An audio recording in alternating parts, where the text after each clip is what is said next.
Apa yang terjadi ketika seorang pilot tidak melakukan analisis permasalahan secara keseluruhan, tetapi dengan gegabah langsung mengambil tindakan?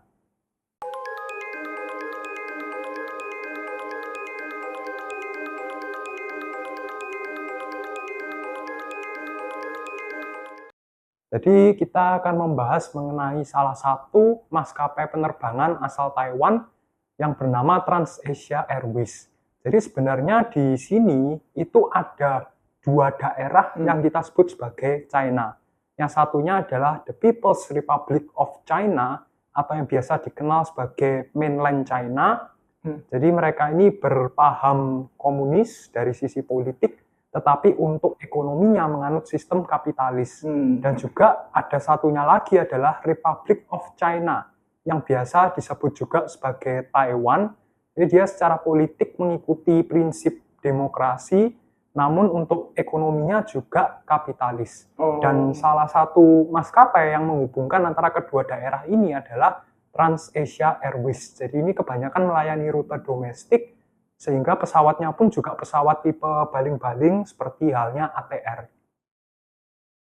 TransAsia Airways penerbangan 235 ini melayani rute dari Bandara Songshan di Taipei, Taiwan ke Bandara Changi di Kinmen, Taiwan.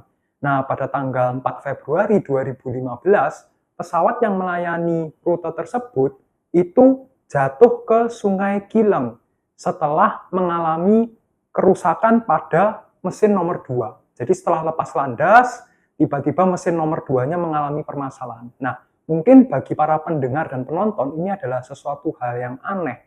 Karena bagaimana bisa pesawat yang kehilangan satu mesin ini bisa mengalami kecelakaan dan jatuh ke sungai.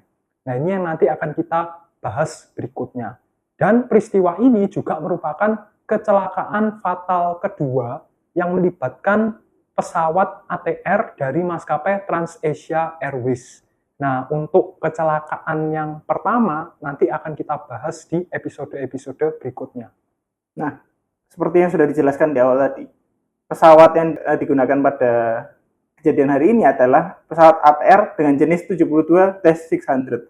Nah, pesawat ATR ini banyak sekali dijumpai pada maskapai TransAsia karena salah satu jenis rute yang dioperasikan oleh maskapai TransAsia ini adalah rute jarak pendek seperti misalnya dari mainland ke Taiwan atau sebaliknya, begitu. Nah, jenis pesawat ATR 72-600 ini masih tergolong baru ya, digunakan oleh TransAsia. Nah, dan salah satu kondisi mesinnya itu, mesin nomor 1 itu baru diganti. Jadi, kalau bisa kita bilang itu masih cukup fresh, begitu. Nah, pada kejadian ini terdapat 53 penumpang dan 5 kru dengan total 58 orang pada pesawat itu.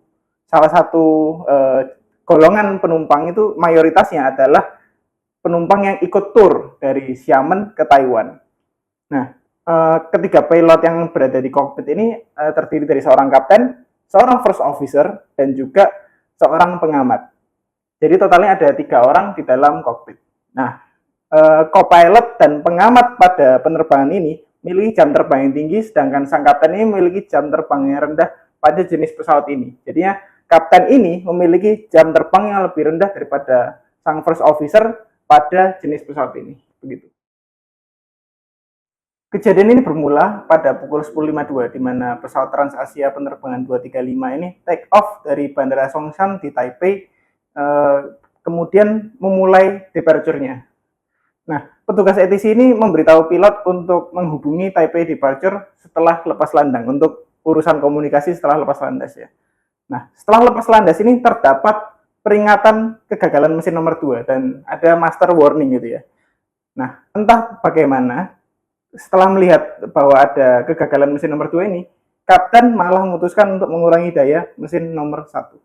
Ini merupakan serangkaian dari kegagalan yang akan datang nantinya.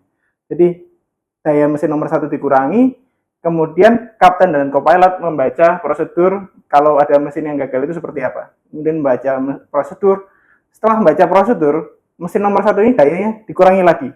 Jadi daya mesin yang sudah sangat rendah diturunkan lagi, apalagi mesin nomor 2-nya dalam kondisi yang rusak gitu. Nah, Setelah kapten mengurangi daya mesin nomor 1 ini, sang co-pilot memberitahu bahwa mesin nomor 2 inilah yang gagal. Untuk mencoba memberitahu bahwa yang keputusan yang dilakukan barusan itu merupakan keputusan yang salah. Namun kapten ini tidak menggubris, malah tetap melanjutkan apa yang dia lakukan dengan gegabah tadinya. Kemudian setelah semua itu terjadi, ada peringatan stall berupa stick shaker dan juga ada suara. Jadi stick shaker ini berfungsi kalau pesawat itu hampir stall, itu diperingatkan berupa stick shaker. Jadi supaya mereka sadar dan mereka melakukan recovery agar tidak terjadi stall, gitu ya. Nah, setelah mesin nomor 1 ini dikurangi terus dayanya, mesin nomor 1 ini langsung menuju posisi feather. Posisi feather ini kalau translasinya dalam bahasa Indonesia, feather itu adalah bulu. Bulu kalau terbang di udara itu kan halus. Nah, feather ini sama seperti itu juga. Kondisi normal mesin turbopropeller ya, turboprop itu adalah kalau kita lihat dari depan, mesinnya itu akan terlihat penuh seperti ini, propnya. Penuh seperti ini karena apa? Karena dalam kondisi normal, baling-baling itu berusaha untuk menghisap dan mendorong udara sebanyak mungkin. Namun dalam kondisi feather, di mana mesin ini tidak memberikan daya yang cukup besar, itu daya hambat yang diberikan di udara itu berusaha untuk dikurangi. Jadinya akan terlihat tipis seperti ini. Nah, kenapa kok mesin bisa masuk ke feather? Yang pertama yaitu adalah pilot dengan sengaja memilih untuk memasukkan mesin ke feather. Yang kedua, mesin mengalami kegagalan. Atau yang ketiga, mesin kehabisan bahan bakar. Gitu. Nah, kesalahan yang dilakukan kapten berikutnya, ketika dia sudah mengurangi daya mesin nomor 1, sekarang malah kapten memutuskan untuk mematikan mesin nomor 1 tersebut. Otomatis di bagian sisi kiri pesawat ini sudah kehilangan daya angkatnya. Dan juga co-pilot mengumumkan kondisi darurat mereka ke petugas ATC untuk memberitahukan bahwa mereka ini sedang mengalami permasalahan pada mesin dan harus segera mencari lokasi untuk pendaratan darurat. Dan ketika co-pilot melakukan komunikasi dengan petugas ATC, kapten menyadari kesalahannya dan akhirnya memutuskan untuk menyalakan mesin nomor 1 kembali. Padahal kita tahu sendiri kalau menyalakan mesin dari posisi mati, itu butuh checklist dan prosedur yang panjang. Dan akhirnya setelah melalui prosedur yang panjang itu, kapten berhasil menyalakan kembali mesin nomor 1. Tetapi kondisi sudah terlambat, pesawat sudah terlanjur kehilangan daya angkatnya, dan pesawat ini posisinya sudah berbelok curam ke arah kiri sebesar 90 derajat. Dan ketika itu, sayap kiri pesawat itu menabrak sebuah taksi dan juga dinding beton di viaduk di dekat sungai itu. Jadi akhirnya kondisi pesawat itu berbalik, jatuh ke sungai dan juga terbelah menjadi 2 bagian. Nah, karena kondisinya yang parah dan menggemparkan masyarakat sekitar, tim penyelamat akhirnya segera bergerak dan menemukan bahwa sebanyak 15 orang itu ditemukan selamat dalam kondisi terluka, dan sisanya sebanyak 43 orang ditemukan meninggal dunia. Dan juga ada 2 orang di dalam taksi yang dalam kondisi selamat namun terluka. Nah, setelah investigasi dilakukan, ditemukan bahwa yang pertama itu tidak ada cuaca buruk yang terjadi pada saat itu. Jadi cuacanya masih normal, fine-fine saja. Namun kecelakaan ini tetap terjadi. Berarti cuaca ini bukanlah penyebab dari kecelakaan. Namun yang menjadi penyebab dari kecelakaan ini pertama-tama adalah mesin nomor 2 ini gagal karena terjadi auto feather di mesin nomor 2, di mana mesin yang tadinya memberikan daya dorong yang kuat itu tiba-tiba berubah menjadi ke mesin mode feather ya. Mode feather itu yang tadi sudah dijelaskan. Nah, kapten ini bukannya mengurangi daya pada mesin nomor 2, bukan mematikan mesin nomor 2 juga ya, namun mengurangi dayanya di mesin nomor 1 yang pada saat itu bekerja dengan sangat normal dan memberikan daya dorong yang utama pada pesawat. Karena mesin nomor 1 lah yang dimatikan, yang menjadi penyebab dari jatuhnya pesawat ini. Begitu. Nah, oleh karena itu pihak maskapai selanjutnya diharuskan untuk memberikan prosedur untuk mengidentifikasi kegagalan dengan lebih jelas lagi. Karena ditakutkan ke depannya apabila ada kapten atau pilot-pilot lainnya yang gegabah juga, bisa terjadi peristiwa seperti ini juga. Begitu. Selain itu, peristiwa auto failure yang terjadi di mesin nomor 2 ini terjadi akibat solder atau sambungan yang kurang baik dari proses manufaktur. Oleh karena itu, pihak produsen pesawat dalam hal ini Pratt & Whitney, produsen mesin pesawat itu diharuskan untuk memberikan kualitas manufacturing, kualitas produksi yang lebih baik lagi ke depannya. Gitu. Dan dari sisi sumber daya manusia terlihat bahwa para pilot itu tidak berkomunikasi dan berkoordinasi secara efektif. Kita tahu sendiri bahwa di dalam kokpit waktu itu ada 3 orang, 1 orang kapten, 1 orang co-pilot, dan bahkan 1 orang pengamat. Tetapi mereka bertiga ini gagal dalam melihat gambaran secara keseluruhan.